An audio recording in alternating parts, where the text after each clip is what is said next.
जब तेरी मोहब्बत में उसको कितना हुए तो तारा से ठीक ठाक हम सुंदरी काश नवनीत के सर पे बाल है इसलिए उसके साथ तुम्हारा मलाल है। कहना है मित्रों कि काश मेरे भी सर पे बाल होते बेटा झाल, काश मेरे भी सर पे बाल होते राजधानी के सारी लाल होते। खेसारी जी कैसी से हिट बाकी वो हीरो बने तो हम गुंडा हैं, वो खेसारी हमें तो हम नरमुंडा हैं। पार्लर में जाए रात पगली वो प्यार कर ले दोनों में कोनो अंतर नहीं है। खेसारी भाई प्यार कर ले। आइए भाई एक छोटा सा प्यारा गीत सोनम शर्मा जी की ओर से इसके पश्चात भाई नवनीत सिंह और अंजलि भाई। बड़ा प्यारा एगो गाना रहा।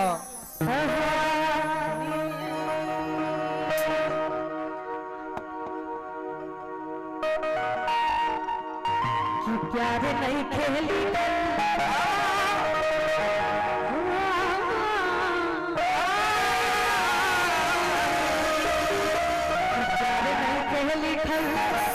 अरे हाथ के लकीर में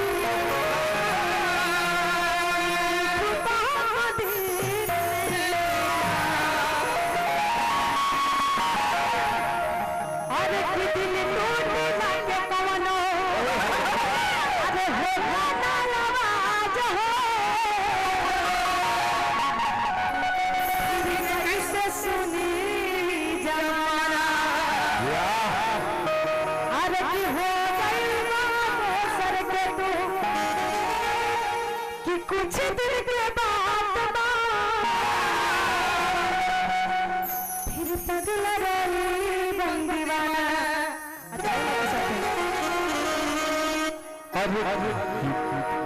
प्यार नहीं खेली प्यार नहीं खेली हाथ के लकीर में नहीं छुपा बॉम्बे में लेके मौतनिया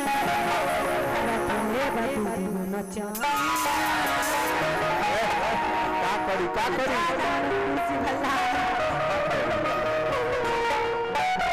बोलिया तू बोलत रहला जान दे आया बता रे रोता बाबा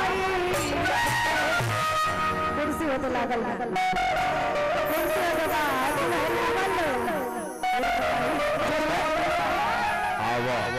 आओ मैं तेरा सातों जन्म तक इंतजार करूंगा और जब भी मिलेगी तो अकेला में पूरी रात तुमसे प्यार करूंगा।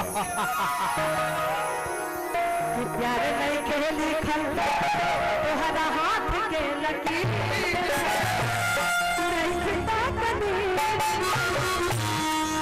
लेकिन कहे के बाद थोड़ा सा हंसी मस्ती मजाक चलत रहेला। बहुत प्यारा गौर हमारे गाना है जल की चांद जी के गाना जानते हैं? चांद जी के जानता है?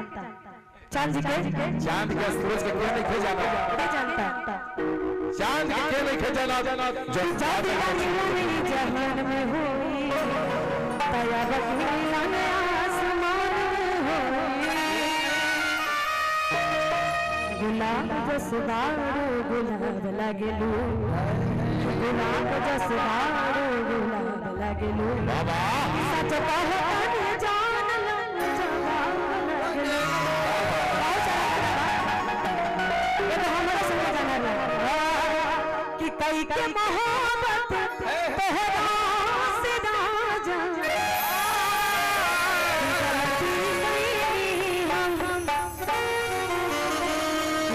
जन्म का जन्म जन्मला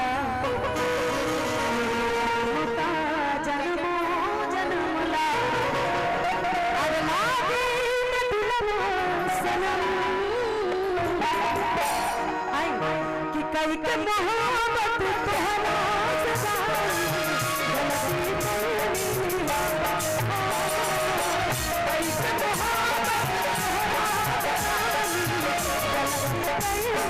बना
के